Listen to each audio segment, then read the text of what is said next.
आप सभी का आज़ाद फाउंडेशन में एक बार फिर से स्वागत है। आज हम बात करने वाले हैं अपने आज़ाद फाउंडेशन के उद्देश्य की कि हम किस उद्देश्य को लेकर आज़ाद फाउंडेशन का गठन किया गया था आज़ाद ग्रुप द्वारा। तो इन सब के बारे में डिटेल से आज हम जानने का प्रयास करेंगे। और हमारा जो मुहिम है आज़ाद फाउंडेशन सक्रिय रूप से 1 जून से नियमित कार्य करना प्रारंभ कर रहा है। तो आज़ाद फाउंडेशन जो हमारा बनाया गया था ये था कि राष्ट्र की सेवा में कुछ हम सामाजिक योगदान कर सकें। आज़ाद ग्रुप जो हमारा है वो कुछ सामाजिक योगदान कर सके राष्ट्र की सेवा में। जो मूलभूत समस्याएं हैं जहां तक हमारी पहुंच हो सकती है हम देश के हित में, राष्ट्र के हित में अपना योगदान देना चाहते हैं। और आज़ाद फाउंडेशन में 3 से 4 महत्वपूर्ण बिंदु हैं जिन पर लेकर हम इसको आगे बढ़ाएंगे। इसमें सबसे पहला मुद्दा है हमारा पर्यावरण संरक्षण का, दूसरा मुद्दा हमारा आता है पशु सेवा का, और तीसरा मुद्दा जो हमारा आता है वो ग्रामीण परिवेश में कुछ ऐसे भी क्षेत्र हैं जहाँ पे जो बच्चे हैं उनके शिक्षा व्यवस्था बहुत ही बदहाल स्थिति में है। तो ऐसे जो हमारे मजदूर वर्ग के बच्चे हैं या ऐसे जो बच्चे जो विद्यालय नहीं जा पाते हैं तो उनको शिक्षा से कैसे जोड़ा जाए, क्योंकि यदि शिक्षा के माध्यम से ही हम किसी के जीवन स्तर को ऊपर उठा सकते हैं तो शिक्षा ही एक इसका बेहतर माध्यम है। तो 3 से 4 हमारे महत्वपूर्ण बिंदु हैं, जैसे पर्यावरण सेवा, पशु सेवा हो गया, हमारा शिक्षा हो गया, शिक्षा व्यवस्था हो गई, और चौथा जो हमारा है वो मानव सेवा। यदि कोई ज़रूरतमंद हमें दिखे तो उसकी किस प्रकार से हम मदद कर सकते हैं।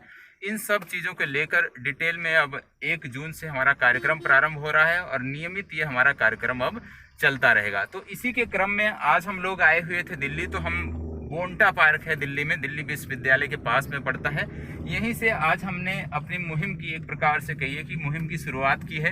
और जैसा कि आप सब जानते हैं कि लॉकडाउन में तो सरकार द्वारा, राज्य सरकार द्वारा, केंद्र सरकार द्वारा जो नागरिक हैं उनके लिए तो व्यवस्था की जा रही है, उनके खाने पीने का समुचित ध्यान रखा जा रहा है जगह जगह पे विभिन्न स्वयंसेवी संगठनों द्वारा और हमारे जो NGO हैं इन सब के द्वारा बेहतर कार्य किया जा रहा है। लेकिन जो वर्ग एक प्रकार से कह लीजिए जो लोग छूटे हुए जैसे पशु पक्षी जो हो गए इनके लिए उचित ध्यान नहीं दिया जा रहा जिस प्रकार से दिया जाना चाहिए था। तो इसी के क्रम में आज हम लोग दिल्ली में आए थे और दिल्ली में दिल्ली विश्वविद्यालय के पास में पड़ता है बोंटा पार्क। तो आज हम लोगों ने जाके बोंटा पार्क में एक प्रकार से पशु सेवा का आगाज किया और हमने लगभग सैकड़ों बंदरों को आज हमने जल की व्यवस्था, पानी की, उनके पीने के पानी की व्यवस्था कराई। उनके खाने के लिए जो हमारे पास फाउंडेशन की तरफ से चने और केले, बिस्किट, इन सब को उपलब्ध कराया गया जितनी हमारे पास सीमित मात्रा थी, क्योंकि आज हम इस पर्पज़ से नहीं आए थे। लेकिन रास्ते में जब हमने देखा तो ये हुआ कि नहीं, अगर आए हैं यहाँ पे तो कुछ ही हेल्प की जाए। तो उस पर्पज़ से आज इसकी शुरुआत हो चुकी है। हमारा जो उद्देश्य था उससे हम आगे बढ़ चुके हैं। अब इसके बारे में डिटेल में आपको बताएंगे आज़ाद सर, क्योंकि ये जो कार्यक्रम है ये एक प्रकार से कह लीजिए उन्हीं के दिमाग की जो है ये उपज है, तो वो सर बताएंगे डिटेल में। तो सर काफ़ी चीज़ें आप लोगों को कुलिंदर सर ने बताई। दरअसल ये एक साझा कार्यक्रम है और आने वाले समय में हम इसको राष्ट्रव्यापी भी बनाएंगे। प्रयास हमारा ये है कि आज़ाद फाउंडेशन के माध्यम से, जैसे अभी लगातार आप लोगों ने देखा कि लॉकडाउन था और लॉकडाउन में जितना जो भी हो सका हमारे माध्यम से, तो हम लगातार एक राहत कार्यक्रम के तौर पे जो समस्याएं थी, जो आए दिन आप सबसे बड़ी समस्याएं इस पूरे लॉकडाउन में दिहाड़ी मजदूरों की रही। तो अब वो व्यथा, वो कथा सबको पता है, आए दिन आप लोग न्यूज़ में, मीडिया में सब तरीके से आप देखते रहे हैं। तो जो संभव प्रयत्न हो सकता है, देखिए 2 तरीके होते हैं। एक तरीका होता है कि राष्ट्र की समस्याओं में आप उंगलियां उठाएं, दूसरा तरीका होता है कि आप स्वयं आगे आकर के जो संभव हो सके, आप एक परिवार की भी मदद कर पाते हैं तो हमारे हिसाब से बहुत है। फिर वो धीरे धीरे जब आपका कारवां चालू होता है, संख्या बढ़ती जाती है और जो संभव मदद हो सकती है आपको करना चाहिए।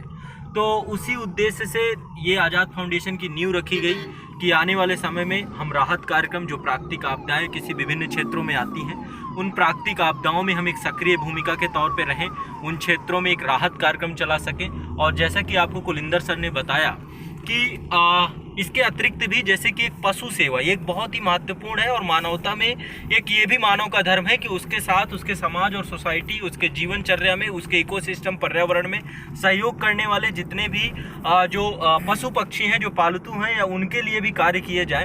तो ये भी इस मानकों में, जैसे कि आप देख रहे हैं गर्मियाँ चालू हो चुकी हैं, तो ऐसी स्थिति में पशु और पक्षी सेवा को लेकर के भी हम कार्य करना प्रारंभ करेंगे और ऐसे विभिन्न संगठन काम कर रहे हैं। पर्यावरण संरक्षण अब नितांत आवश्यकता बन चुकी है। आप देख रहे हैं जिस तरीके से ग्लोबल वार्मिंग और जलवायु परिवर्तन की समस्या आए दिन देखने को मिल रही है। विभिन्न क्षेत्रों में तापमान और तापमान के अतिरिक्त अन्य विभिन्न परिवर्तन लगातार देखे जा रहे हैं। तो एक ज्वलंत विषय के तौर पे पर्यावरण बन चुका है। तो ऐसी स्थिति में जो पर्यावरण का सबसे जो महत्वपूर्ण घटक है वो है वृक्ष। तो वृक्षारोपण से लेकर के अन्य जितने विभिन्न कार्यक्रम होंगे उनको लेकर के हम आगे आएंगे। इसके अलावा जो सबसे आधारभूत मानव के समझ की सबसे आधारभूत आवश्यकता है वो है शिक्षा। तो शिक्षा को लेकर के भी हम बहुत बेसिक लेवल पे काम करेंगे और इसको लेकर के हमारा प्रयास है कि विभिन्न राज्यों में जो है आज़ाद फाउंडेशन के वॉलंटियर्स आएँ आगे, और उसके लेकर के अभी काम भी हम चालू करेंगे। बहुत जल्द जो है हम एक सक्रिय सहयोग मांगेंगे राष्ट्र के सभी राज्यों से जुड़े हुए लोगों का। तो एक व्यापक स्तर की मुहिम ये प्रारंभ होगी हमारी आज़ाद फाउंडेशन के माध्यम से, और आप सभी का सहयोग इसमें नितांत आवश्यक होगा। और देखिए, हर व्यक्ति के अंदर एक चाह और ललक होती है कि वो समाज के लिए कुछ कर सके। तो एक तरीके से कहें कि एक प्लेटफॉर्म होगा जिसमें आप अपने माध्यम से भी जो भी करना चाहेंगे आज़ाद फाउंडेशन उसका स्वागत करेगा। यदि आप कहीं पे कार्य कर रहे हैं तो उसके लिए जो भी फंडिंग की व्यवस्था होगी वो भी हमारे द्वारा की जाएगी। तो अभी ये बीज है, अंकुरित हो रहा है और धीरे धीरे वृक्ष भी बनेगा। बस आप सभी इसमें सहयोग करेंगे लगातार। तो एक सामाजिक सेवा के तौर पे, एक सक्रिय योगदान के तौर पे हम इस पे काम करने जा रहे हैं। आने इसमें अभी अन्य कार्यक्रम और जोड़ेंगे, जैसे कि एक बाल श्रमिक का मुद्दा है। बाल श्रमिक एक बहुत बड़ा मामला है और भारत में आप आए दिन आप किसी साधारण से होटल में भी जाते होंगे तो आप पाते होंगे कि बाल श्रमिक बनाए गए हैं। बाल श्रमिक हो गया, मानव दुर्व्यापार हो गया, ऐसे राष्ट्रीय मुद्दे हैं पूरे के पूरे। बंधुआ मजदूरी हो गया। तो इन मुद्दों पे भी सोशल जस्टिस को ध्यान में रखते हुए जो भी हमसे हो पाएगा जरूर करेंगे। जैसे मैं कुलविंदर सर की बात बताऊं तो इस दौरान पूरे लॉकडाउन में उन्होंने बहुत अच्छा काम किया है। हम महज सीमाओं में बंद कर सोचें कि भाई हमारी भौतिक पहुंच हर जगह हो सकती है, बड़ा मुश्किल है। तो इनके द्वारा एक बहुत अच्छा कार्य किया गया कि राष्ट्र के किसी भी हिस्से में यदि कोई भी नागरिक फ़ोन करता था, जिसको सबसे बड़ी दिक्कत क्या है ना, लोगों को पता ही नहीं कि सरकार के द्वारा क्या कार्यक्रम चलाए जा रहे हैं। इस कारण से आधे से ज़्यादा लोग तो उसका बेनिफिट उठा ही नहीं पाते हैं। तो ऐसी परिस्थिति में अब ये ज़रूरी हो गया है कि हम कहीं ना कहीं पे नागरिकों तक एक अवेयरनेस प्रोग्राम चलाएं, और सरकार के माध्यम से तो ये सर ने भी बड़े स्तर पे कार्य किया है। तमिलनाडु से लेकर जम्मू कश्मीर तक जितने भी राज्यों से जिन लोगों ने भी फ़ोन किया होगा, तो पूरे लॉकडाउन पीरियड में वहाँ पर उनके स्थानीय स्तर पर पूरी पहुँच करवाई गई है, सुनिश्चित करवाई गई है। और इस तरीके से जो है कार्य को हम बड़े स्तर पे कर सकते हैं। अवेयरनेस एक बहुत बड़ा मुद्दा है। तो अब धीरे धीरे आपको इसके कार्यक्रम लगातार पता चलते रहेंगे। जैसा कि सर ने बताया कि 1 जून से हम विधिवत कार्यक्रम अब प्रारंभ करेंगे, तो 1 जून से अब लगातार इसके पूरे मानक बनाए गए हैं। और पशु सेवा, पर्यावरण और इसके अलावा राहत कार्यक्रम में निरंतर आपको सक्रिय रूप से दिखेंगे। आने वाले समय जब आप लोगों का हम योगदान मांगेंगे, संगठन मांगेंगे, तो निश्चित तौर पे हाँ, आप लोग सभी जो है इससे जुड़िएगा जरूर, और अपने सुझाव दीजिएगा कि इसमें नए कार्यक्रम और क्या जोड़े जा सकते हैं, कुछ कमियां हो तो उनको और कैसे बेहतर बनाया जा सकता है। तो ऐसा जो है विभिन्न कार्यों को हम लगातार अब लेकर आएंगे फाउंडेशन के माध्यम से। इसकी जो पूरी कमेटी होगी, कोर कमेटी होगी, प्रबंधन तंत्र होगा, कैसे पूरा चलाया जाएगा, वो आपको azadfoundation.net इसकी वेबसाइट है और उसमें पूरी जानकारी दे दी जाएगी। बहुत सारे लोग इसमें सहयोग राशि भी भेजते हैं, तो उनका सारा जितना भी कार्य हम पारदर्शी रखेंगे और सोशल ऑडिट भी होगा चीज़ों को लेकर के, और संस्थान के सभी सदस्यों के द्वारा लगातार इसमें योगदान दिया जाएगा। आने वाले समय में हम आपके क्षेत्र में भी यदि कोई समस्या हमें किसी तरीके की दिखती है तो आपसे भी इसमें गुहार लगाएंगे कि कम से कम आप थोड़ा सा समय दे सकते हो, ऊर्जा दे सकते हो। तो आप इसमें सुझाव ज़रूर दें, बताएँ कि इसको और कैसे बेहतर बनाया जा सकता है। और जल्द ही हम पूरी टीम के साथ आपको लगातार इसमें मिलेंगे, इस पे कार्य करेंगे। और मानवता और सेवा, ये दोनों ऐसे महत्वपूर्ण गुण होते हैं जो प्रत्येक व्यक्ति में जन्म से ही उपस्थित होते हैं। तो ऐसी स्थिति में ज़रूरी हो जाता है कि जो भी सक्रिय योगदान हम करना चाहते हैं उसके लिए हम आगे आके करें, है ना।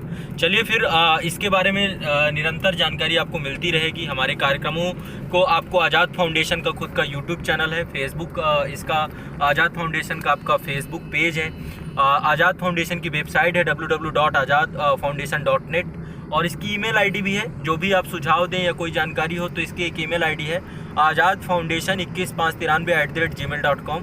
तो आप इन माध्यमों से आप हमसे संपर्क कर सकते हैं। कोई भी यदि आप किसी भी तरीके से कोई सुझाव देना चाहते हैं और किसी तरीके की मदद देना चाहते हैं। तो चलिए फिर, बहुत बहुत शुक्रिया, आभार।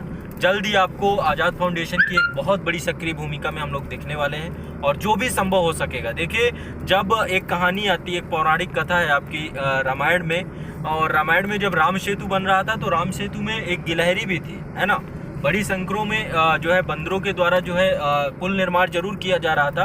अब ये पौराणिक कथा ही है, अब इसको धर्म विशेष से जोड़कर यदि ना देखें तो हम पाएं कि राष्ट्र निर्माण में हमारा कर्तव्य बनता है कि हम छोटा कंकड़ भी यदि इकट्ठा करें तो एक बड़े राष्ट्र का निर्माण व्यापक स्तर पे हो सकता है। तो उसी दिशा पे एक बड़ा प्रयास हमारा प्रारंभ हुआ है, और निश्चित तौर पे आप सभी का सहयोग और आशीर्वाद प्रदान होगा, और इस पे अपने सुझाव दीजिएगा। ठीक है, चलिए कुलिंदर सर, अब आप जो कुछ कहना चाहते हो जरूर इस पे बताएं। जैसे हमारा जो पर्यावरण सेवा का है, तो पर्यावरण सेवा में हम कोई गाजियाबाद क्षेत्र में जहाँ भी, या दिल्ली क्षेत्र में जहाँ भी हमें मिलता है, प्रशासन से बात कर उस क्षेत्र में हम वृक्षारोपण करेंगे।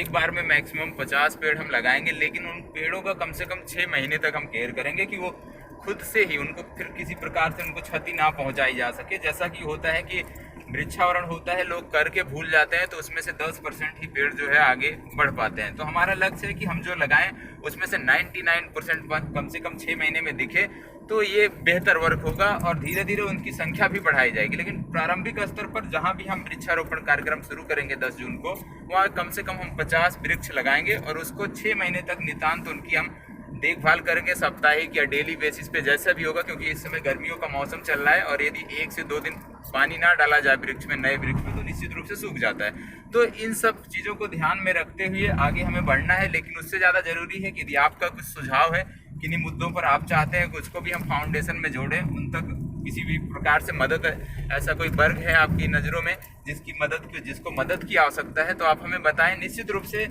हम प्रयास करेंगे कि आपके सुझावों को भी ज़्यादा से ज़्यादा सम्मिलित किया जाए, और जब तक आप लोगों का सहयोग नहीं मिलेगा तब तक ये जो हमारी मुहिम है ये 100% सफल नहीं हो सकती है। तो अगला जो हमारा कार्यक्रम है वो 10 जून को है। तो 10 जून को हम फिर आपसे, जैसे भी होगा 10 जून को हम आपसे मुलाकात करेंगे। तब तक के लिए आप सबका बहुत बहुत आभार। अब शशि जी हैं, शशि जी कुछ पॉइंट बताना चाहते हैं, तो शशि जी से भी वार्ता हो जाती है। सर, फाउंडेशन के बारे में आपका क्या कहना है? जो ये फाउंडेशन के बारे में जितना भी कार्यक्रम है सब आप दोनों ने बता दिया। अभी ड्राइविंग करते वक्त मैं ज़्यादा बोलना नहीं चाहूँगा। चलिए, तो यहीं पे चर्चा समाप्त करते हैं। आप सबसे 10 जून को पुनः मुलाकात होगी जब हम अपने कार्यक्रम को लॉन्च करेंगे। तब तक के लिए आपका कोई सुझाव है तो आप कमेंट बॉक्स में सुझाव दे सकते हैं, या सर ऑफिशियल जो नंबर है हमारे फाउंडेशन का, उस पर आप संपर्क कर अपने सुझाव दे सकते हैं। तो यहीं पे अपनी चर्चा समाप्त करते हैं। नमस्कार।